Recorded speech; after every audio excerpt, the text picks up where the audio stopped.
Давление сейчас хорошее. От давления постоянно таблеточки принимаете? Да, постоянно.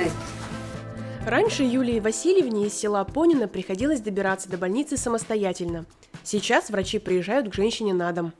Стараемся привлечь автомобиль «Газель» для того, чтобы выезжала мобильная бригада с участием фельдшера, с участием медсестры уже на дом к нашим пожилым пациентам. Очень большую помощь оказывает этот автомобиль. В прошлом году в Удмуртии появилось 26 автомобилей для доставки пожилых людей из сел и деревень в поликлинике.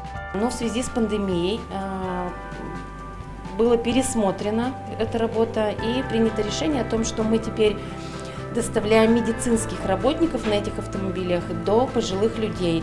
За период пандемии врачи Удмуртии выезжали около 800 раз.